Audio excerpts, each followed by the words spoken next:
इंसान को कामयाब और खुशहाल होने के लिए मेहनत करनी पड़ती है, लेकिन इंसान को नाकाम होने के लिए भी उतनी ही मेहनत करनी पड़ती है जितनी के कामयाब होने के लिए।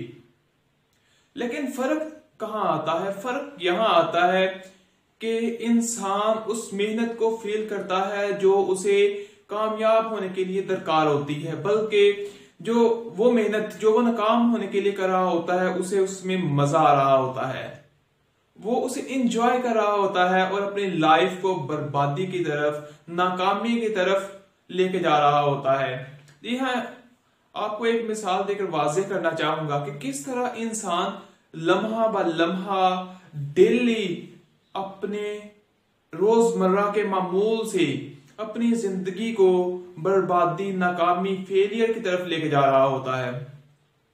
फॉर एग्जाम्पल, अगर आप एक दिन मूवी देख रहे हैं, फिर उसके बाद आपने कहा कि आज फेसबुक भी यूज कर लेता हूं, फिर आपने कहा कि आज व्हाट्सएप का भी टाइम है, फिर आप कहते हैं अभी यार ट्विटर भी देखना है, फिर आप कहते हैं अभी स्नैपचैट भी देखना है, फिर कहते हैं कि अभी इंस्टाग्राम भी यार देख लूं, फिर आप कहते हैं कि यार अभी अपना काम जो है ना वो थोड़े टाइम तक करता हूँ, आप थोड़ा थक गया, थोड़ा रिलैक्स करता हूँ। फिर जब थोड़ा सा रिलैक्स करते हैं फिर कहते हैं कि यार आज तो घर में मेहमान भी आने हैं तो उनके लिए सौदा सलद भी लेके आना है। फिर आप कहते हैं कि ठीक है ये कर लेता हूँ। फिर आप कहते हैं कि जी नहीं, अभी तो उनके पास बैठना भी है, अभी तो मैंने खाना भी खाना है, खाना खा लूं फिर पढ़ता हूँ। फिर जब आप खाना खा लेते हैं फिर आप कहते हैं कि अब तो यार नींद आ रही है, सुबह उठूंगा, अलार्म लगा लेता हूँ तो फिर पढ़ूंगा। ये गुजर गया आपका एक दिन। फिर नेक्स्ट डे क्या होता है?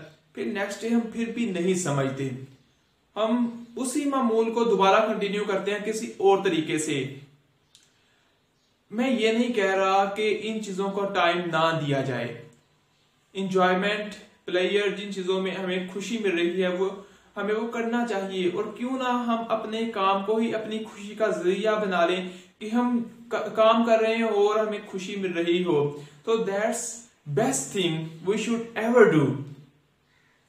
तो पता चला कि हम अगर रोजमर्रा इन कामों को कंटिन्यू करते हैं तो फिर ही हम नाकाम होते हैं। अगर हम चंद दिन ये काम करते हैं और फिर हमें होश आ जाता है, हम संभल जाते हैं, तो there will be maximum chances of our success and our failure chances will decline. हमारी कामयाबी के जो चांसेस हैं वो बढ़ जाएंगे और हमारी नाकामी के चांस जो है वो कम हो जाएंगे। सो इस तरह अगर हम अपनी लाइफ को समझना शुरू कर दें कि किस तरह हम नाकाम होते हैं, हमारी नाकामी की क्या वजूहात हैं, एक दिन में ही नाकामी हमारे गले नहीं पड़ जाती। एक दिन बल्कि इसके लिए भी जिस तरह कामयाबी के लिए हम सिलसिलावार मेहनत कर रहे होते हैं, नाकामी के लिए भी हम मुसलसल तकदो कर रहे होते हैं कि हम नाकाम हो जाएं, और हम इसका कसूरवार किसी दूसरे शख्स को ठहरा भी नहीं सकते क्योंकि हम अपनी ही वजह से नाकाम होते हैं। आपकी जिंदगी में अगर आपके साथ कुछ ऐसा हो रहा है तो नेवर ब्लेम अदर्स, आप उसके खुद जिम्मेदार हैं।